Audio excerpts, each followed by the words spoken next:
อ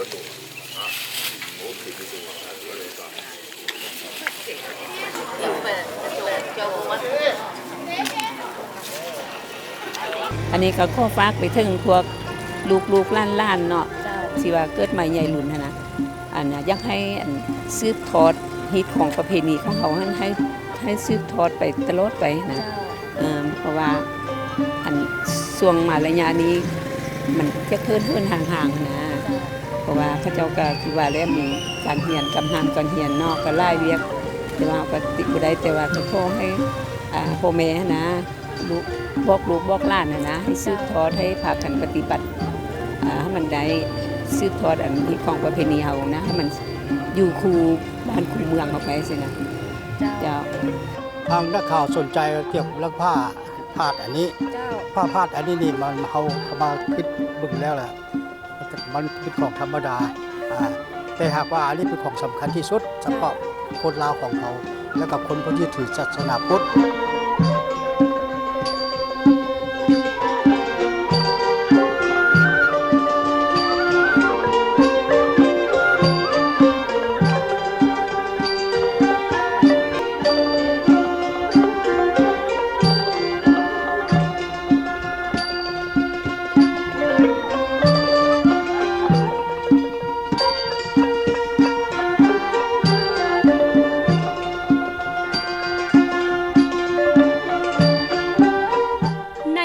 ธรรมของเรา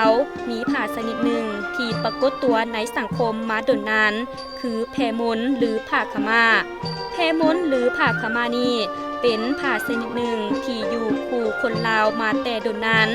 แพมนหรือผ้าขม่าได้ถูกเอิ้นไปตามลักษณะการใช้และวัตถุประสงค์ต่างๆตามแต่ละท้องถิ่น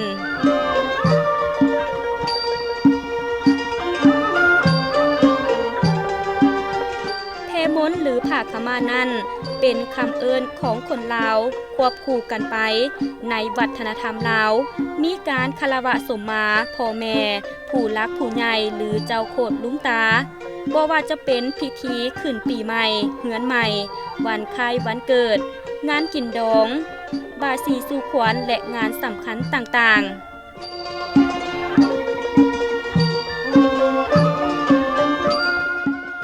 ทางนักข่าวสนใจเกี่ยวกับเรื่องผ้า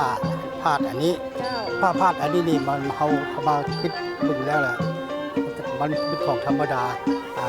แต่หากว่าอันนี้เป็นของสำคัญที่สุดเฉพาะคนลาวของเขาและกับคนที่ถือศาสนาพุทธผ้านี้หมายความว่าเว้าตามทางบ้านนอกทางเขตนอกหรือว่าผู้ค้าได้ไปสัมภาษณ์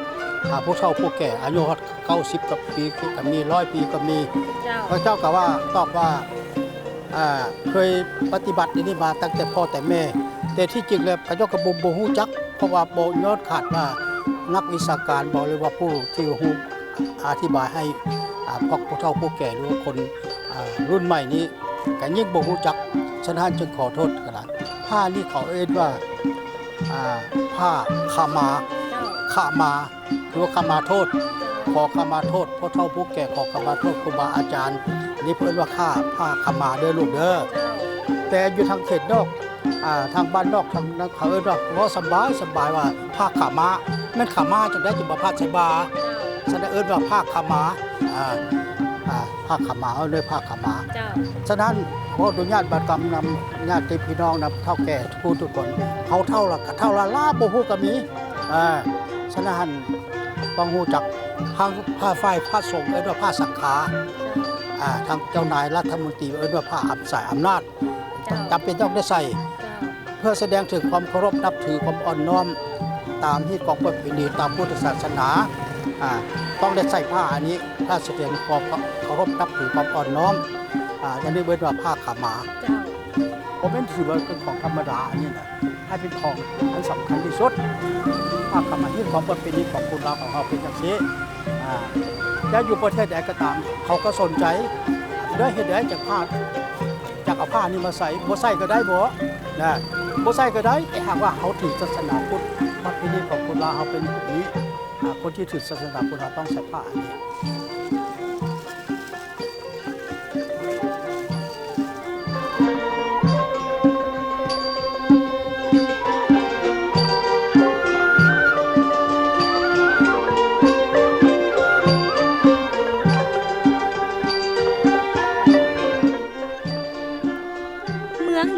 างเป็นเมืองที่เก่าแก่ของสาธารณรัฐประชาธิปไตยประชาชนลาวที่เต็มไปด้วยมนต์เสน่ห์มีความเป็นเอกลักษณ์ทางด้านวัฒนธรรมความหลากหลายทางด้านทรัพยากรการท่องเที่ยวและมีประวัติศาสตร์ความเป็นมาติดพันกับขบวนวิวัฒน์ของศาสตร์หลายยุคหลายสมัย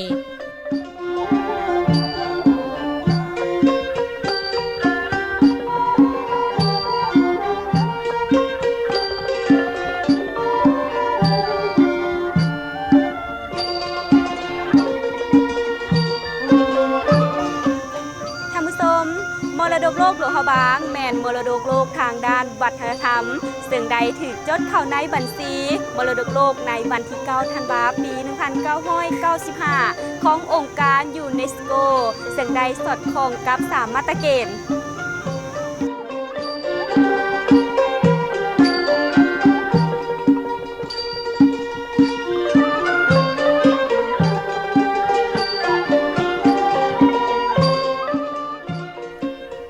นครหลวงพระบางมีสำเนียงการเว้าที่เป็นเอกลักษณ์เฉพาะมีน้ำใจอบเอื้ออารีมีหอยยิ้มอันแจ่มใสหับแขกต่างดาวชาวต่างแดนมาท่องเที่ยวหลวงพระบางโดยเฉพาะแม่นปีใหม่ลาว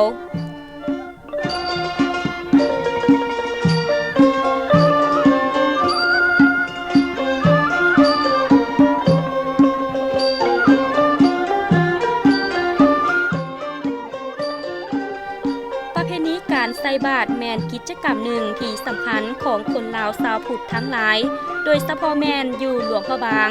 เป็นอีกเอกลักษณ์หนึ่งพระสงฆ์สมณเณร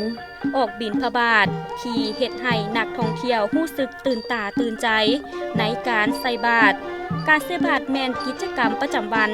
ในการออกบิณฑบาต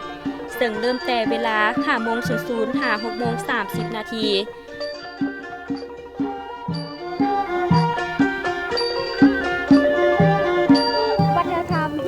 ประเพณีวิธีการดำรงชีวิตที่เป็นเอกลักษณ์ที่คนเด่นของชาวเมืองหลวงพระบางยังคงได้รับการปกปักรักษาและสืบสานตลอดมา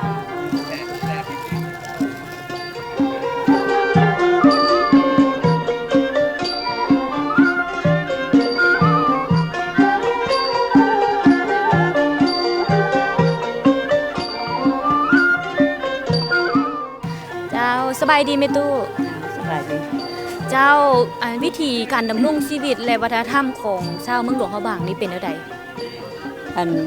ฮิตของประเพณีวัฒนธรรมนี่มันสืบทอดมาตั้งแต่โบราณ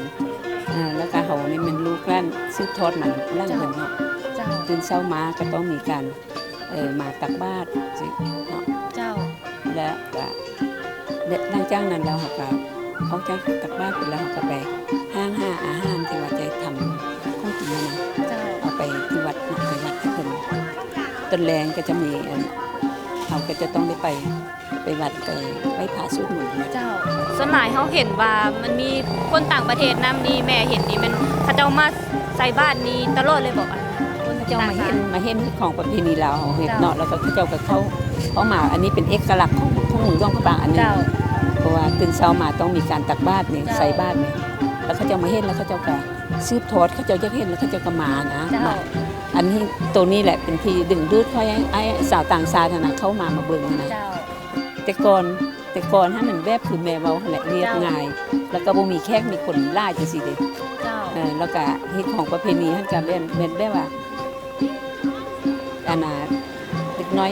ผู้แซ่บผู้สาวทั้งหลายเนาะเขาเจ้าก็เข้าวัดเข้าว่าเนาะเดี๋ยวนี้มาช่วงนี้น่ะมันจะมีการแตกต่างได้เพราะว่าบ้านเมืองมันจะเปลี่ยนแปลงไปเนาะตามยุคตามสมัยฉะนั้นสาวหนุ่มจะเข้าวัดนั้นจะมีน้อยลงแล้วก็มีแต่ผู้เฒ่าผู้แก่เฮาเนาะเฮ็ดสิ่งที่ดึงดูดจิตใจของเขาเจ้าก็แปลว่ามีการทำบุญทำทานเนาะเฮาก็ต้องบอกลูกบอกหลานนะให้ไปร่วมเนาะไปร่วมพิธีของเพิ่นเพื่อว่าจะได้ศึกษาสืบทอดเนาะไปสู่รุ่นหลานต่อไปนะคันถ้าว่าหมดรุ่นเฒ่าแก่นี่แล้วก็แปลว่าคันถ้าบ่มีการศึกษาบ่มีสืบทอดก็แปลว่าจิหมดไปเนาะฉะนั้นเดี๋ยวนี้หั่นก็แม่นคือว่าดีเพราะว่าต่างประเทศเขาเจ้าก็มาฮู้จักอีกของประเพณีเฮาเนาะมาเบิ่งแล้วมาเขาเจ้ามาจังซี่แล้วเขาเจ้าก็ไปเบิ่งแหล่งท่องเที่ยวแล้วก็ไปเบิ่งกันวัดวาอารามส่วนหลายประมาณ 4-5 โมงเนาะพวกแม่ไปวัดแล้วก็เขาเจ้าก็ไปแล้วก็ไปเบิ่งไปถ่ายรูปถ่ายหยังเขาเจ้าก็ยังฮู้ของประเพณีบ้านเฮาเด้ เจ้าแม่ตู้อยากฝากถึงวัยหนุ่มเศร้าหนุ่มแนวใดให้เขาเจ้าหันมารักษาการใส่บาตร อันนี้ก็ขอฝากไปถึงพวกลูกๆหลานๆเนาะที่ว่าเกิดใหม่ใหญ่รุ่นนะอันนี้อยากให้สืบทอดฮิตของประเพณีของเขาให้สืบทอดไปตลอดไปนะเพราะว่าอันช่วงมาระยะนี้มันจะเคลื่อนห่างๆนะเพราะว่าเขาเจ้าก็ที่ว่าแล้วมีการเรียนกำหามก่อนเรียนเนอกก็ไล่เวียกแต่ว่าก็ติดบ่ได้แต่ว่าก็ขอให้พ่อแม่นะลูกบอกหลานนะให้สืบทอดให้พากันปฏิบัติให้มันได้สืบทอดอันนี้ของประเพณีเฮานะให้มันอยู่คู่บ้านคู่เมืองเอาไปสินะเจ้า เจ้าขอบใจแม่ตู้หลาย ๆ เด้อที่ให้สัมภาษณ์ทีมงานรายการโทรภาพของทัพของพวกเขาขออวยพรให้แม่ตู้หันสุขภาพแข็งแรงเป็นโฮมโพโฮมไส้ให้ลูกหลานตลอดไปเด้อขอขอบใจ